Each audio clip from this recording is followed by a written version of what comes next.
जळगाव जामोद बस आगार परिसरात अंधार, बस वेळेवर लागत नाहीत. आगार व्यवस्थापक पवन टाले यांचा नियोजन शून्य कारभार. जळगाव जामोद आगाराच्या परिसरातील मागील काही महिन्यापासून पथदिवे बंद असून रात्रीच्या वेळी प्रवाशांना अनेक समस्यांचा सामना बस आगारात करावा लागतो. अंधाराचा फायदा घेऊन चोरटे आपला डाव साधू शकतात. तसेच बस स्थानकावर अंधारामध्ये महिलांच्या सुरक्षेचा प्रश्न खूप गंभीर आहे. या ठिकाणी अंधाराचा फायदा घेऊन अनेक मजनू संधीचा फायदा घेऊन महिलांना त्रास देऊ शकतात. तसेच या बस स्थानकावर सुरक्षा रक्षकही तैनात नाही. त्यामुळे बस स्थानकाच्या सुरक्षेचा प्रश्न गंभीर आहे. या ठिकाणी असंख्य एसटी बसेस गावाच्या फलकाविना धावतात. यामुळे प्रवाशांना एसटी कुठे जाते हे समजत नाही. आगाराच्या परिसरातील कित्येक सीसीटीव्ही कॅमेरे बंद आहेत.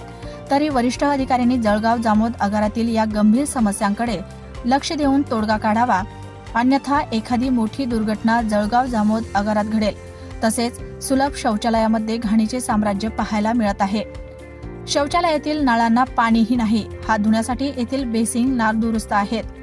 चौकशी कक्षामध्ये एसटी बस कुठे जात आहे याची लाऊडस्पीकरद्वारे अनाउन्समेंट होत नसल्याने प्रवाशांची तारांबळ उडते.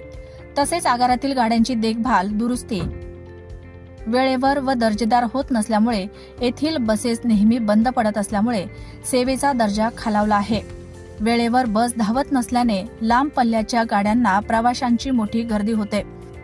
तर सुनगाव जामोद आसलगाव खंडवी जाणाऱ्या एसटी बस खाली धावत असून आगार व्यवस्थापक पवन टाले यांच्या नियोजन शून्य कारभाराचा फटका बसून जळगाव जामोद आगार तोट्यात चालत आहे. आगारातील कित्येक वाहक प्रवाशांना गैरवर्तणूक देत असल्याचे सुद्धा प्रवासी वर्ग बोलत आहे. त्यामुळे आगारातील या समस्यांवर वेळीच लक्ष देण्याची मागणी प्रवासी वर्ग करत आहे.